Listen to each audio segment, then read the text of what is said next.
Hello दोस्तों, कैसे हैं आप सब। मैं आपका दोस्त भाई मित्र रवि आदिवाल अपने न्यू ब्लॉग और अपने यूट्यूब चैनल माई ब्लॉग पर आपका बहुत बहुत स्वागत करता हूं। दोस्तों, पिछली वीडियो पर आपने बहुत अच्छा रिस्पांस दिया और बहुत अच्छे कमेंट दिए और बहुत अच्छे सुझाव भी दिए। आज हम बात करेंगे एक ऐसे परिवार की जिसे इस नशे ने बिल्कुल बर्बाद कर दिया। एक हंसता खेलता परिवार उजाड़ कर रख दिया सिर्फ इस नशे ने। एक शहर में एक परिवार था जिसमें 4 बेटियां थी, कोई बेटा नहीं था। माँ बाप इस बात को लेकर काफी परेशान रहते थे कि हमारे 4 बेटियां हैं, अगर एक बेटा होता साथ में तो बहुत अच्छा होता। समय बीता और भगवान ने उनकी बात सुनी और उन्हें एक बेटा दिया। बेटे के पैदा होने पर माँ बाप और चारों बहनों ने बड़ी खुशियां मनाई, मिठाइयाँ बांटी, पूरे मोहल्ले में मिठाइयाँ बांटी, पटाखे बजाए गए। बड़ी यानी कि दिलो जान से खुशियां मनाई, जिस तरह से मनाई जाती है। बड़े ही चाव से उन्होंने उस बेटे को गृह प्रवेश करवाया, डीजे लगाया गया, परिवार नाचता झूमता उसका उस घर में वेलकम किया गया। बहुत ज़्यादा खुशियां मनाई। समय बीतता गया, माँ बाप भी और चारों बहनें लड़के को बहुत ज़्यादा प्यार करती थी, बहुत लाड करती थी, गौर करती थी उसका, क्योंकि इकलौता था। वाजिब है, ये तो होना ही है। सुबह उठती, उसे नाश्ता करवाती, चारों बहनें स्कूल तैयार करके स्कूल लेके जाती, शाम को आती, साथ में खेलते चारों पांचों बहन भाई। धीरे धीरे लड़का बड़ा होने लगा। जब लड़का 10 साल का हुआ, 12 साल का हुआ, तो बेटे ने पापा से कहा, पापा मुझे एक मोबाइल दिला के दो, मेरे सारे दोस्तों के पास है। इकलौता था। माँ बाप ने सोचा चलो दिला देते हैं, एक बहुत बढ़िया अच्छा मोबाइल दिलाया। 15 साल की उम्र में जब लड़का 12वीं क्लास में हुआ तो उसने कहा कि पापा मुझे बाइक चाहिए, मैं बाइक पर स्कूल जाया करूँगा, आगे मेरा कॉलेज आ जाएगा, मेरे सभी दोस्तों के पास है, एक बाइक दिला दीजिए। तो माँ बाप ने बड़ी खुशी से बाइक भी दिला दी। बच्चा खुश, माँ बाप खुश। माँ बाप को भी अच्छा लगा कि बच्चा पढ़ रहा है, बहन भाई मिलजुल के रह रहे हैं। पर उन्हें क्या पता था कि एक ऐसा वक्त आएगा जब हमें ये सोचने पर मजबूर करेगा कि हमें कहाँ कमी रह गई। जब बच्चा एक दिन सुबह स्कूल के लिए गया और शाम तक घर नहीं आया तो माँ बाप और बहनें काफ़ी चिंता में थी। काफ़ी बार फ़ोन किया गया, कोई फ़ोन का रिप्लाई नहीं, या फ़ोन उठाया भी नहीं उसने। काफ़ी परेशान थे। शाम तक कोई जवाब नहीं उसका। शाम को खाने का टाइम हो गया, नहीं आया। सभी घर वाले बड़े परेशान, इधर उधर पूछा, नहीं पता चला कि कहाँ है कहाँ नहीं है। रात के 1:30 बजे गेट की बेल बजती है। सभी दौड़कर जाते हैं और देखा कि आगे उनका लड़का। देखते ही सब शौक, ये क्या है। देखा उन्होंने कि लड़का नशे में धुत घर लौटा है। माँ बाप चिंता में, बहनें चिंता में कि ये क्या हुआ आज। बहनों ने भाई का हाथ पकड़ा और उसे कमरे में ले गई, सुलाया। सारी रात परेशानी चलती रही परिवार में। सुबह उठा, तकरीबन 10 बज गए, स्कूल नहीं। स्कूल का टाइम हो गया था, स्कूल नहीं जाना। तो बहनों ने पूछा कि भैया स्कूल नहीं जाना आज? कि नहीं, आज मैं नहीं जाऊँगा, बोल के सो गया। बच्चियाँ स्कूल चली गई। माँ बाप माता ने पूछा कि बेटा ये क्या था जो हमने रात को देखा? बच्चे ने कोई जवाब नहीं दिया। पिता ने पूछा ये क्या था जो हमने रात को देखा? बच्चे ने कोई जवाब नहीं दिया। माँ ने नाश्ता बनाया, नाश्ता ला कर दिया, नाश्ता खाया और बच्चा चुपचाप बाहर चला गया। सारा दिन बाहर रहा, फिर देखा शाम को वही हालात, नशे में धुत, घर पर वापसी। माँ बाप बड़े परेशान, अब उसे क्या कहें, कहाँ कमी रह गई, किस चीज़ की कमी रह गई जो ये आज हालात हुए। माँ बाप बड़े परेशान। दूसरे दिन बच्चे को बिठाया, सारा परिवार बैठा और पूछा ये कौन सी संगति है तेरी, और ये क्या हालात बना रखे हैं तूने, किस तरह की कमी है जो ये तू कर रहा है, क्या दिक्कत आ रही है, क्या प्रॉब्लम आ रही है। लड़का गलत संगति में पड़ गया, बिल्कुल नशे में धुत, रोजाना घर पर आने लगा।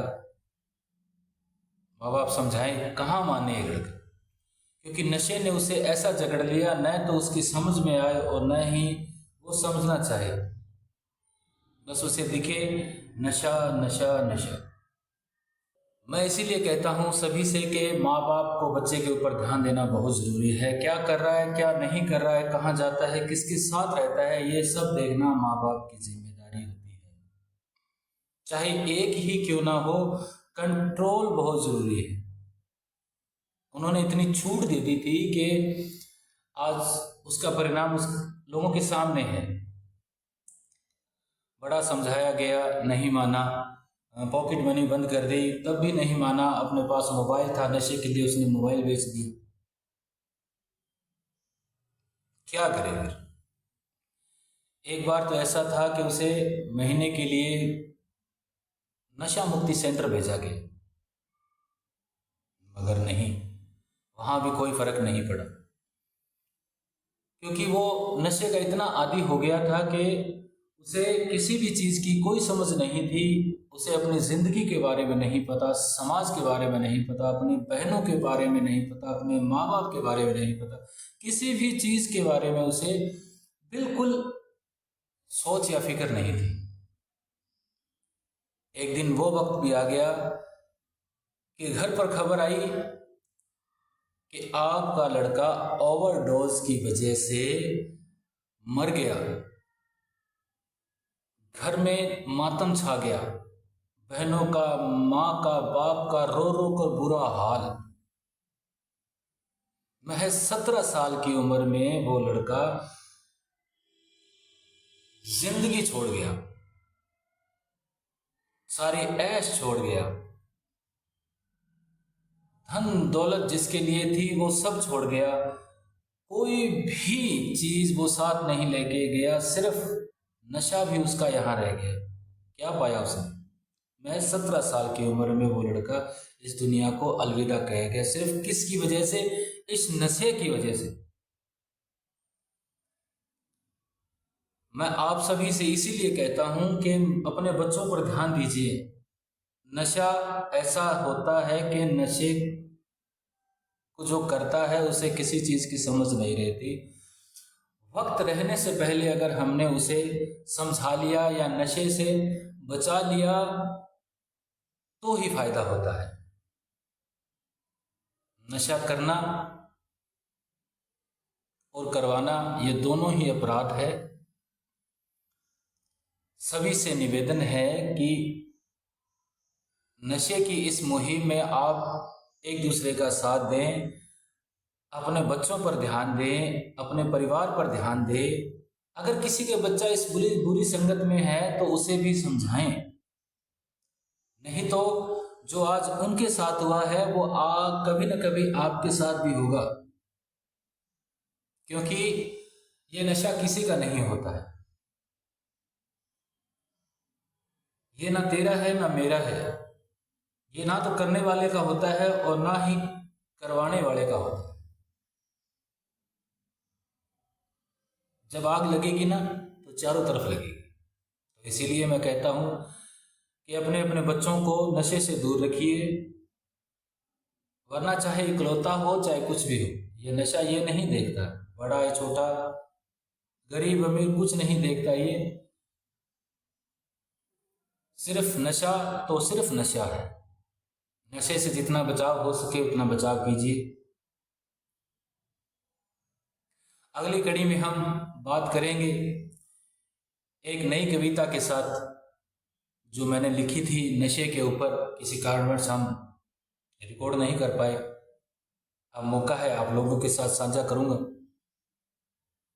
चलिए अगली बार नहीं, हम अभी साझा करते हैं। बागड़ी में लिखी हुई है तो मैं आपसे साझा करूंगा। अच्छी लगे तो लाइक कीजिएगा। कि नशे ने भाई छोड़ दे नहीं तो पछतासी, और फिर पछताया हो सिके जब सब कुछ रुड़ जासी। कि नशे को भाई छोड़ दे नहीं तो पछतासी, और फिर पछताया हो सिके जब सब कुछ रुड़ जासी। आगे पंक्ति में लिखा है, माँ बाप तो ए थाने घणो ही समझावे, पर थारी बीरा समझ में को नहीं आवे। माँ बाप तो ए थाने घणो ही समझावे, पर थारी बीरा समझ में को नहीं आवे।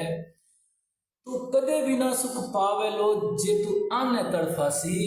नशे ने भाई छोड़ दे नहीं तो पछतासी।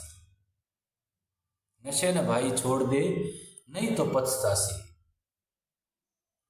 राजा बना नशे में देख सगला फकीर, की कोनी आगे पल्ले और कपड़ा भी लीरो लीर। कि राजा बना नशे में देख सगला फकीर, की कोनी आगे पल्ले और कपड़ा भी लीरो लीर। आज नहीं तो काल बावड़ा थारो भी दिन ओयासी। नशे ने भाई छोड़ दे नहीं तो पछतासी। तू तो पी पी मौज करे घर टाबर या रोवे, कोई फिक्र को नहीं बांगी कि खावे या भूखा ही सोवे। कि तू तो पी पी मौज करे घर टाबर या रोवे, कोई फिक्र को नहीं बांगी कि खावे या भूखा ही सोवे। जिसो करे गो बावड़ा तू विसो ही फल पासी। नशे ने भाई छोड़ दे नहीं तो पछतासी। नशे ने भाई छोड़ दे नहीं तो पछतासी, और फिर पछताया हो सिके जब सब कुछ रुड़ जासी। इसीलिए आप सभी से निवेदन है कि आप खुद अपने बच्चों को इस नशे से दूर रखिए। जो भाई करते हैं मैं उनसे हाथ जोड़ के प्रार्थना करता हूँ कि इस नशे से दूर हो जाइए, इस नशे को छोड़ दीजिए। इसमें कोई फायदा नहीं है, किसी प्रकार का कोई लाभ नहीं है। और सभी एक बार फिर से सभी माता पिताओं से कहना चाहूँगा कि अपने अपने बच्चों पर रोज़ाना ध्यान दें, उस पर ध्यान दें, सिर्फ ध्यान दें और उसका बिल्कुल ध्यान रखें, ताकि ये फेस आपको न करना पड़े कि इकलौता था, ये कर लेते तो अच्छा था, ये कर लेते तो अच्छा था, ये न कहना पड़े। प्लीज़ आप सभी से निवेदन है कि नशे से दूर रहें। नशा किसी का नहीं होता। और फिर एक बार वही बात कि अर्थियां उठाने से तो अच्छा है जिम्मेदारी उठा लो। अपने घर को बचा लो, अपने परिवार को बचा लो, अपने शहर को बचा लो और अपने देश को बचा लो। राम राम सारा।